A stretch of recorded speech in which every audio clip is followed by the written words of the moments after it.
Welcome back to Headliners with me, Leo Kearse. I'm joined by the brilliant Josh Howie and Scott Capurro.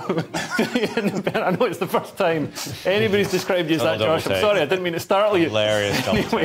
Brilliant time. Anyway, we're kicking That's off why you're good. That's why you're a pro. Thank you very much. I'm a professional. We're kicking off this section with The Independent, and people are still crying about Brexit, Josh. Yes. That's right. Let me just wipe this page down. Brexit damage as big as COVID, says OBR, predicting 5 years before incomes recover. So the Office for Budget Responsibility, that's basically, they're going, yes, the COVID pandemic is a big deal, and yes, energy price crisis with the war in Ukraine, but of the same magnitude has been Brexit. And let's just not pretend that it hasn't had an impact on our economy. This is what the experts said before. I'd like to pretend that it hasn't had an impact on our economy. Well, OK, well, it has. It has. This is like actual people, experts have said it's basically 4%. Yeah. This is what they're saying. Britain's GDP is 4% smaller than if we had stayed. Although it's greater than that. Over the next 5 years, it'll increase. And it'll become 4% a year, which then kind of starts to mount up. Yeah, but also the OBR, they've been wrong before about Britain's economic prospects and economic but this forecasting. is looking at the past as well. So this is taking the data that we already have, and also it's not just them, it's a bunch of other people, all the Centre for Economic Reform.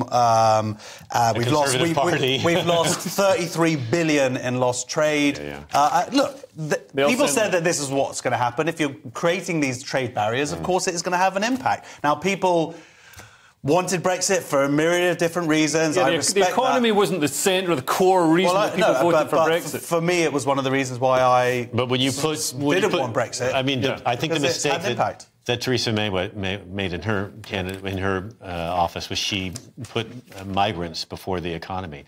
And that's what made Brexit worse, and we're still paying for that. We're still paying for her mistakes, actually. But then Brexit led to benefits such as the vaccine rollout was much speedier in the UK because we weren't constrained by EU because you were saying you didn't believe in the vaccine before the show. No, I don't. After Boris Johnson told the British... I didn't vote for Brexit. Is that after Boris Johnson told the British to take it on the chin? That was his first response to it. But, you know, he's told a lot of women to take it on the chin. Normal people, supermarket bills are 5.8 billion pounds more expensive because of this. Just because can everything bad in Britain not blamed everything, on not Brexit? everything bad. It's a compound, there are other things, but it is bad, and let's just be real about it. Come on, let's just not pretend that it's like that it hasn't had impact. But what about but I think you're overlooking the good things. It's annoyed a lot of Liberals. Well, that's what you always go to. And it was worth it. Well, I don't think it is worth it. I will take a 4% cut in GDP to annoy Liberals. You might, but a struggling family who's paying more in the supermarket isn't going to. Well, you don't know how much they're enjoying Liberals being annoyed, Josh. OK, well, let's find out. I think when you're £6 billion worth. When you're hungry, what annoys you is your growling stomach, actually, not what Liberals think. I think nobody's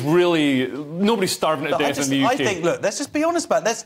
If we can take the toxicity out of it, be honest. Look, it's happened. Yeah. Fine. Yeah. But let's be honest about what's actually happened. Let's not just put our heads in the sand, and then let's see what we can do to move it and make it better. If we can't acknowledge the situation, you can't fix it. Well, and this is what I think is going to happen. We're going to see the negative economic impact of Brexit dissipating as the EU and Britain start trading more freely with each other, because we've seen over the past couple of years, like we're not enemies. We're actually united in the face of autocracy around the world. And in the meantime, billions and billions of pounds have been lost. No, in the short term. But you've got to look long term. You know, sometimes you take a short term hit for a long term good. Anyway.